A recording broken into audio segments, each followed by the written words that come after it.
Welcome to Brew with Miss Baritone. I'm your host, Chicky Baritone, and this is my podcast. I'm gonna give it to you all black, no creamer, no sugar, no honey. So join me as I brew up some life-giving conversations with some dope people. Welcome to Brew with Miss Baritone. I am very excited about my next guest. He is an actor, producer, author, and a painter. And he's pretty amazing, y'all. Y'all, please give it up for Mr. Lem Collins. Thank you so much. How you doing? Great, I'm great. How are you? I'm good. Lem, I am so glad you are here. And to get you to sit down and talk is success in my book, because you are always moving and grooving. I'm always moving and grooving, but I'm always make time for the people I love. So yeah, I appreciate that. Yeah, this is an honor for me. I have watched you from afar. I had the great, distinct honor of meeting up with you once I moved to Atlanta, not knowing that you were here. And then once I found out you were here, working with you just for that short period of time was just amazing. And then to just kind of see all of the things that you're doing is very encouraging for another fellow artist. Right. And a lot of times inspiration really don't have nothing to do with always being in the same genre. Sometimes it's just watching how people move. Right. And it questions and challenges you to say, hey, am I doing enough? Not from a bad comparison standpoint, but it makes you check your art and your motivation as to why you do what you do. Right. And I want to take it all the way back. Okay. I want to take it back to you being in school and actually doing some art, and that art being recognized by a teacher who then basically said, yeah, we want to go ahead and sign him up for this art school. Well, it's actually one of the schools, gifted schools in Greenville, South Carolina. Right. And getting to that point of someone recognizing your art, being accepted into the school, but not being able to follow all the way through because you financially, mom couldn't afford to send you at the time. So you set this part of you as an artist aside. But your mama said some powerful words to you that fuse you to this day. And those words are? You was born for this. That's what my mama told me. You were born for this. Yep. So how have you been able to, from that moment in time, just continue on, even with not having an opportunity that could have pushed you in a different direction? Talk to me about how that felt when you were denied that opportunity. And at that point you were too young to understand it to the degree that you understand it now. Right. But talk to me about how that felt and, how you managed to keep living through the words your mom said to you. Well, like you said, I was so young. I was in elementary school. Yeah. So I didn't know. You know what I mean? I would be in class drawing and just drawing away. But I would be home doing the same thing. Drawing, sketching, doing everything. Writing. I was writing poetry when I was a kid in elementary school. And then, like you said, one of my teachers sent a letter home to my mom and said, hey, your son is exceptional. You probably should see if he can get into the School of the Arts. So she took me, and I remember it like it was yesterday. Wow. And I sat at a table with a group of people, and it had it was something in the middle of the table. Can't remember exactly what it was. But anyway, we all had to draw that. And then, I sat there and I drew it. It took probably an hour I was in there. And, they took everything in and they said, we'll let you know if your son gets accepted. You're right. So they sent a letter to my mom, said, your son is great. We want him, and my mom okay, cool. So what is it going to take? And then they hit her with, well, the tuition is, and, I grew up in a trailer park. All right. So my mom was working 2 jobs. My stepdad was working 2 jobs. And this, really, free school versus tuition. It was we try to pay these bills, we ain't gonna be able to send him off to no art school. Right.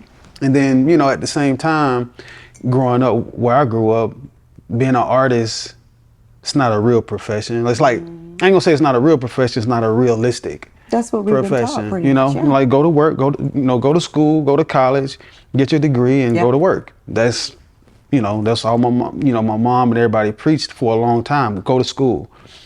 I always knew though, you know what I mean? Like I always knew, like even when I was a kid, I knew I would be on the screen. I knew I would be acting. Like I just knew, you know what I'm saying? Even though I started playing football and I had these football aspirations, even then, like I knew I would go play in college, but I just kind of feel like I don't know if I want to do this for the rest of my life. Yeah. But acting and writing and all that stuff were always in the back of me, in my mind. So, you know, after graduating from college, even in college, I would, you know, go audition. I would book little commercials, you know, background stuff. And then, you know, after graduating from college, I was a teacher. You know, and I was like, going to school and graduate and get a job, you know. But even teaching, I was sitting in class and looking at the students and, you know, teaching. But at the same time, I would be at my desk doodling, Wow. writing poems. I got a whole poetry book stacked up, just sitting in, you know, just being an artist while I was at work. Wow. So it's like, you know, one day I told myself, I was like, I'm not happy. And, you know, I choose to do what I want to do to be happy. Yeah. And I started looking into, you know, like acting stuff, you know, and it was still nothing major, right? And then one of my old friends came to my house. He had been out of town, living in Atlanta. He was like, man, I got something I want you to see. He was like, you the only person I know that like will understand this. And he was like, you've always been good at writing. You know, he knew my music. You know, I used to write music stuff too. He was like, watch this. I didn't know that. So yeah, so he put this DVD in and it was called The Secret. And The Secret is, it's about knowing the secrets of the universe.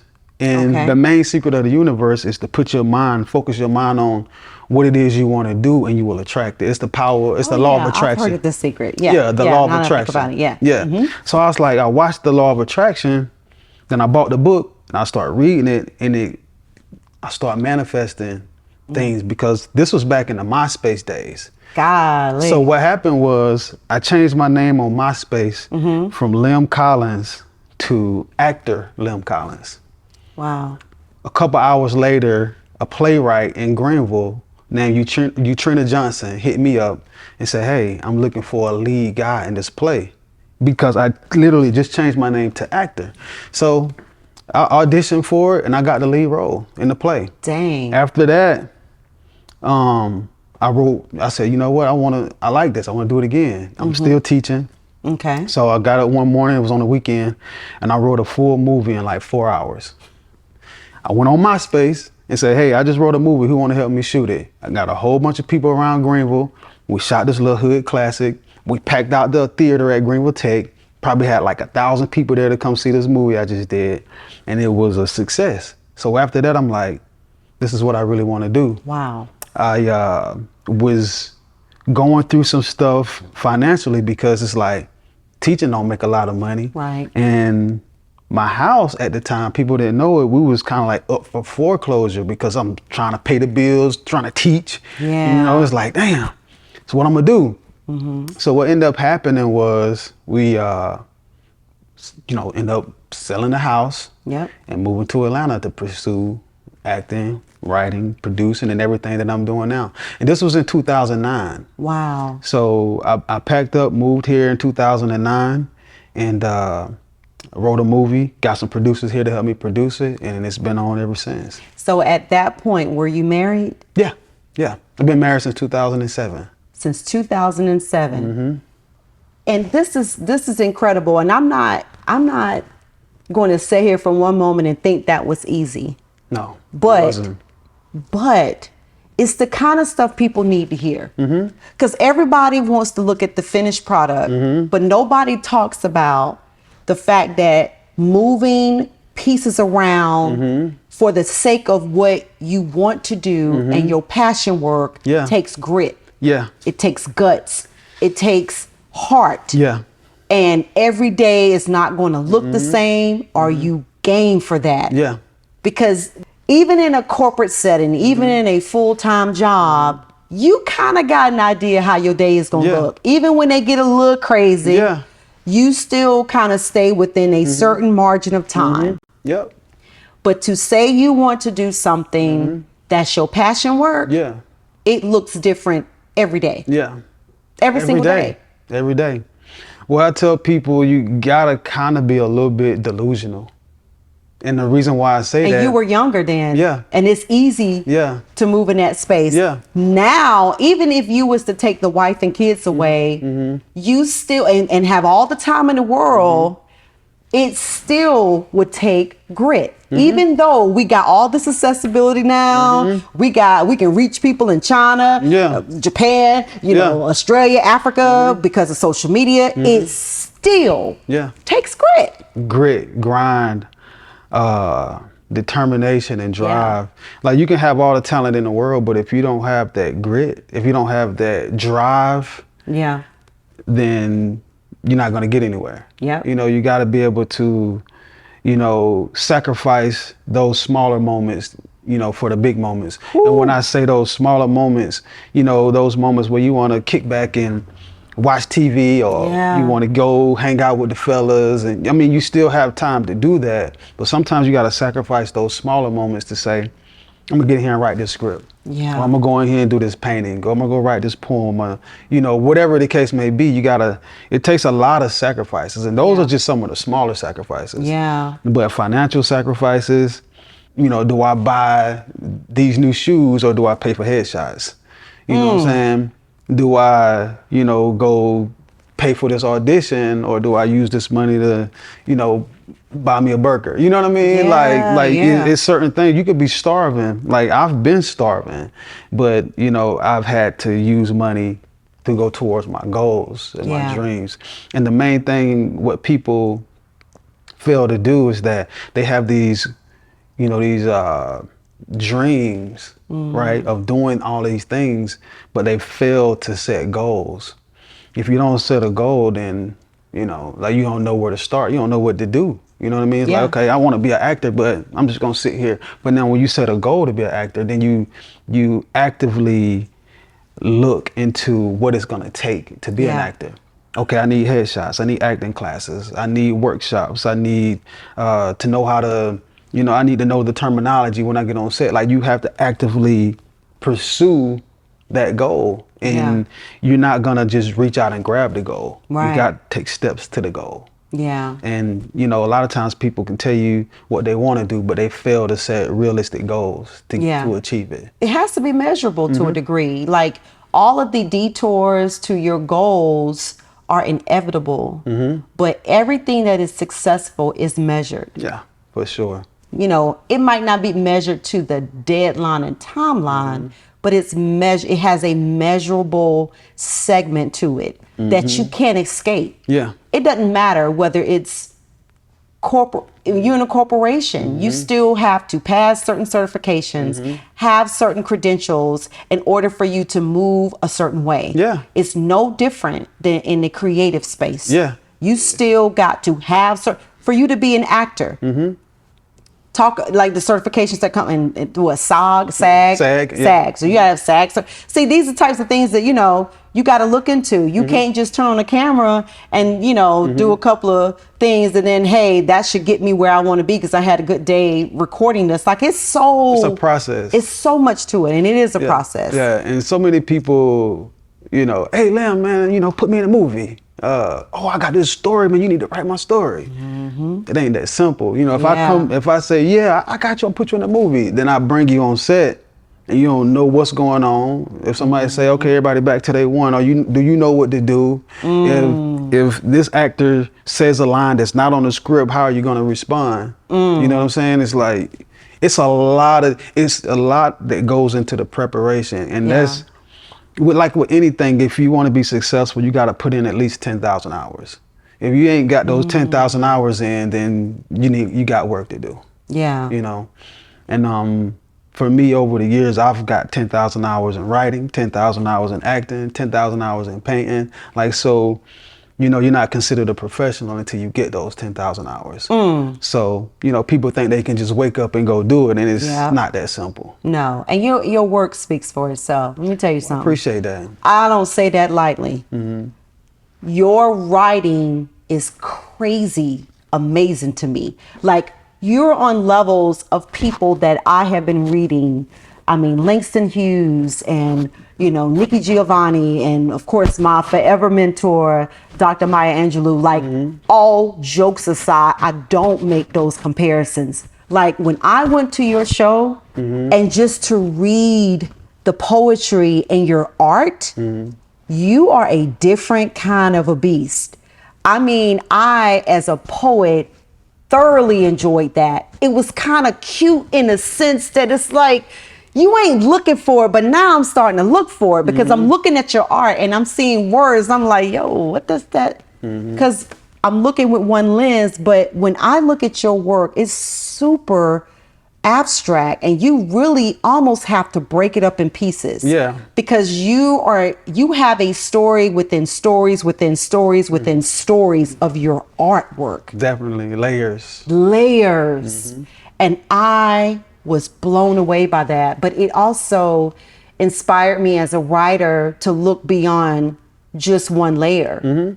You know. So God, and you know, and someone asked you, I saw where you responded, you know, Lem, what do you like the most? Because you are across a lot of industries, and you're like, I'm an artist, I like it all. Yeah, I'm an artist. And your art, whether it's in acting or poetry or painting or just being an author, you have a string of intensity that is pretty consistent. Like, when people ask me, how is it that you're right brain, left brain? Like, you love technology, but you love art. Like, it's a gift for you. I'm not always good across, you know, when you step me outside of technology and art, I have to work differently. Right. But I have seen a consistency and how you do what you do. And I'm like, dang, can he do anything wrong? Like, where do you go in your mind when you are in different spaces of art? Does it take the same thing, Lem? Or some things come more natural than others? Well, to be honest, everything comes natural, but I'm an artist that create off of feelings, you know? However I'm feeling in the moment is what I do. I don't wake up and say, I'm about to go do this, I'm about to go do that. I just wake up and feel it. If I feel like painting, I'll go in there and paint something. If I feel like writing, I'll sit down and write. If I feel like drawing, I'll draw, or whatever the case may be. I just go off whatever I'm feeling, whatever energy I'm in, whatever God leads me to. Yep. You know, like, all of my artwork is I feel like it's spiritually motivated, because, you know, I feel like my art is my gift to the world, and it's for me to create so that people like you and others can see something that inspires them. Yeah. You know, like with my art shows, if you look at my paintings, you're not going to just stand there. You're not going to just look at it and walk by. You're going to stare at it for a while. Absolutely. It's a lot to take in. And it's like, you know what, and it's going to resonate with you or somebody that you know what I mean? It's like, you know what? And then the same with my writing as well. Like, when you read it, I want you to, like, you know what, that hit me, that touched me some kind of way. So I don't necessarily force anything creatively. I just let it come naturally. So whatever comes out is what God put into me to give to the world. Yeah. So you know, like the old people say, don't sneeze at your acting now. Your acting is off the chain. Like, you have, and between your acting and your writing, you have managed to have an opportunity to have your work on BET Plus. Talk to me about how that came about. Well, it was crazy because life takes us through so many journeys that's gonna prepare you for who you are. Yep. Right. I was blessed with the opportunity to meet Christopher Nolan, which is a director out in Chicago years ago, who was an alpha. Right. I'm a Q. I'm an omega. Yeah. And we hit it off very well. And, he was like, Lem, I need a Christmas movie, man. I need a Christmas movie. And I was like, bro, I got this Christmas idea called Christmas at the Frat House. And with him being a fraternity, I'm in a fraternity. He was like, bro, you got to write that. So I wrote it, sent it over to Chris, and Chris loved it. But at the time, somebody at BET was looking at it, but it was, some stuff going on as far as like budgeting. So that kind of put us off. And I was just like, if it's meant to be, it'll be. Yeah. So like I said, I don't force anything. That's right. 2 years later, I met my good friend Marcus Smoot, who was a producer here in Atlanta. And and my brother, also one of my producing partners, Karan Riley. Karan and Smoot was like, yo, we need to do Christmas at the Frat House. It was like, because they both loved the script. You know, and we didn't know it at the time what we was embarking on. We just knew we wanted to do good work. Yeah. And we had a budget to get it done. So we got it done, and that led us to building with more people in the industry. Yeah. Because the work we did on that was really good, and it made people say, okay, well, y'all are capable of completing a dope project. So let's see what y'all got. So from that, it opened up doors for us to get into BET. And from there, we created the show called I Got a Story to Tell. And from there, with Deshaun Hardy and Smooth, we did I Got a Story to Tell. And that opened us doors, for BET. So from there, we've done Under His Influence. We got another one coming out this year called What Lies Under the Tree. It's a Christmas movie. It's like a thriller Christmas movie. Okay. I did one called Infidelity out in Chicago. That one's on BET Plus as well.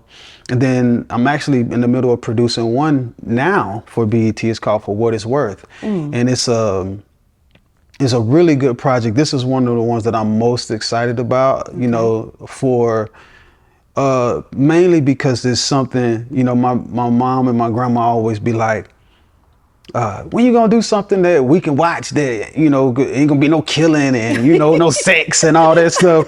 And I was like, I got you. So for that reason alone, I'm excited about this one because it's more wholesome and my grandma can watch it and my mama can watch it without feeling cringy, you know what I mean? Right. So I'm excited about that. Then I got a whole lot more opportunities coming up. I have another art show this year. Nice. With another project. And just so people know, all of the artwork that if you watch I Got a Story to Tell, if you look at all of the paintings in the movie, they're mine. Nice. Yeah. So I create paintings that go in the movies as well. Yeah. And my art tells stories. So yes, it does. I have few movies that the painting illustrates what the movie is about. Yeah. So I'm doing some of those this year too. Nice. I really love your painting series of Let's Be Flowers. And, when we had an opportunity to work together and do the police brutality poem together, and we did this Facebook Live in the middle of the pandemic, not middle, well, it's kind of in the middle. Yeah, it was in the middle. It was June 2020. Yeah. Pandemic shut the world down about March. So that's kind of in the middle, right? And it was the whole Black Lives Matters movement. Yes. And we had to jump on it. And the thing is, remember, we started this poem years before that. Then it's like we took a break because life happened and I moved to Atlanta and you had some things going on and we picked it back up. And my God, it's like, it's sad to say that the police brutality poem, it's still relevant. It was still relevant. And it still is. And it still is. And it's unfortunately probably going to continue to be relevant. Yeah. But I want you to talk a little bit about when you are, especially with the presence of social media, now there's all this access to what you do in the artistry world. It's not that it's necessarily making what you do easier. And I think young people need to hear that. Yeah. Because I think they say, oh, I got some money, I got, social media, and that's kind of all it takes. I can hire a couple of people and then da-da-da-da-da. how do you teach somebody to develop and look at art as a business? Well, the thing about social media, like all things, you know, you got pros and you got your cons. Right. One of the major cons is the fact that, like you said, people will look at social media and feel like, I can do this. Yeah. And with that mindset, you kind of hinder yourself. You kind of get in the way, thinking you can just go buy your way in and spend money and buy views and all that stuff, and you don't really get to learn the value of hard work. You don't get to learn the business and everything that you need to know. Yeah. I don't really post a lot on social media. Because one thing, like I said, I don't force anything. You know, like if you see it, you see it. Yep. If I put it out and you receive what the message is, then it was meant for you. Yeah. You know, but I do want people to understand, like, it's regardless of how many followers you got, you know, it's like this. You can have 400 million followers, and that's going to get you recognition, right? Right. But if I hire you to come do a job and be an actor on my set and you don't know what you're doing, you're not getting a call again. I don't care how many followers you got. You know what I mean? If you don't know what you're doing, so you can do all of that. You can have marketing and all that. But when you step in the room, you better know what you're doing. That's right. Because that's just how it is. And that's studying and learning your craft. Yeah. That's something money can't buy if you're trying to bypass it. Yeah. Money can buy being better at it and investing in yourself, but you can't bypass that because you have money or you have all these followers, and people need to understand. You can't buy that knowledge. part. You gotta have get to go through. You gotta go get it. You gotta read, and you got to put yourself in situations where you could learn. Yeah. You know, so you know, social media is good for getting your face out there and being recognized. Right. What happens after that? That's exactly right. You better know what you're doing. You Just point blank. Especially if you're a part of any of your projects, right? Oh yeah. Because that's the thing. Like, people don't take that seriously. Yeah. And you know, everybody don't see what you see. You're the visionary of managing the gift. Yeah. But when you pull people in, they don't see what you see. Right. And you have to make sure, if you want this cute little logo to project a certain way, it has to go past the logo in a print. Yeah. What's the experience that people have as a result of being connected to Lem Collins and Charlene Evans and Chicky Baritone? What's the experience? Right. And when you get people to buy in because you given them a good experience, then your dream takes off. Yeah. That's work. That's work. This getting to today was 2 months out. Yeah. That nobody knows about. Nobody know about. Those I grind my conversations. behind off. I'm the face of the interviews and scheduling them and scheduling Right. all of that. Yeah. And but you know, when people show up the day of, they didn't be a part of. They don't know what that's like on behind the scenes. Yeah, and then the changes that happen that are beyond your control. Like, it is what it is, but we wouldn't change it for a day. No, we just not at all. because we have recognized that that's what it takes. Yep. And I have to say, I am honored to know you. I look forward to like working with you again in whatever capacity that may look like. For sure. But continue to keep doing what you're doing, and thank you for the opportunity of interviewing you today. Oh yeah, thank you.